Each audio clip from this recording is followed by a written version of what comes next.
Chile-Heads, welcome back to Red or Green. Today we're going to make chicken fajitas. This is a recipe that I've worked on over the years, and I feel like this is one of the best methods, like something you would get at a restaurant. Today we're actually partnering with Geekhom. We're using these 3-layer heat-resistant gloves. They're also long sleeves so that they don't only protect your hand, but they also protect your arm.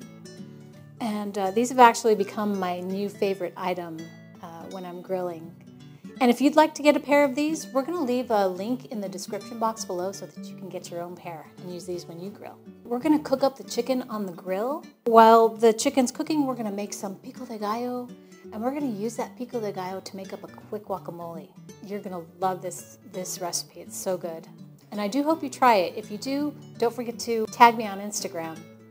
So if you haven't subscribed, don't forget to subscribe. Hit post notifications. That way when we release a new video, you get notified right away. And if there are any new Mexican dishes you would like to see on the channel, leave it in the comments below and we'll do our best to get it on the channel in the future. Okay, I think we've got everything we need here, so let's head out to the grill.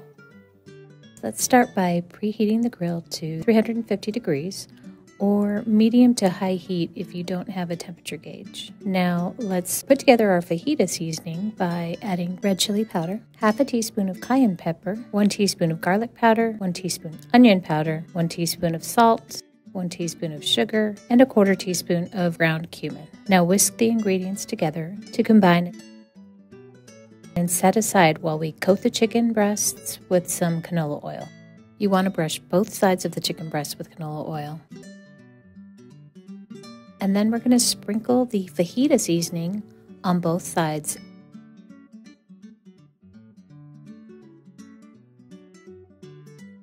And then rub it in to make sure the chicken breasts are completely coated with the seasoning. Okay, now we're going to add the chicken breasts to the hot grill. And we're going to let them cook on each side for about 7 to 10 minutes.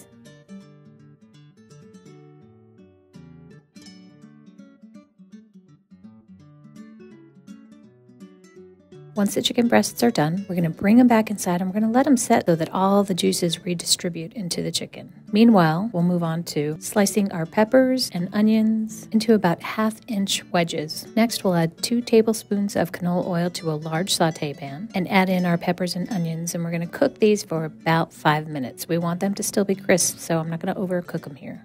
Add 1/2 teaspoon of salt and 1/4 teaspoon of pepper. Next, let's move on to our Pico de Gallo. We're going to de-seed 2 tomatoes, 2 jalapenos, and very finely dice these. Then we're going to cut up our onion into a fine dice. Take about 1/4 cup of cilantro. Chop that up. We're also going to add the juice of a whole lime. Mix the ingredients all together until they're combined. Open up and mash 4 avocados into a bowl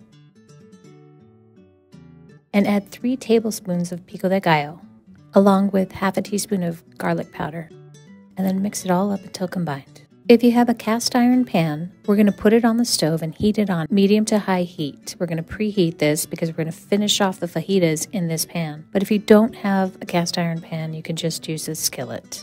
Next, we're going to slice our chicken into about 1/2-inch slices, and we're going to add the chicken to our cast iron pan along with the pepper and onion mixture. And we're going to add about 1 teaspoon of our fajita seasoning and mix it all together, and it should be sizzling hot at this point. You're going to love this recipe. Add these fajitas to a grilled tortilla and top them off with your Pico de Gallo and guacamole. Enjoy!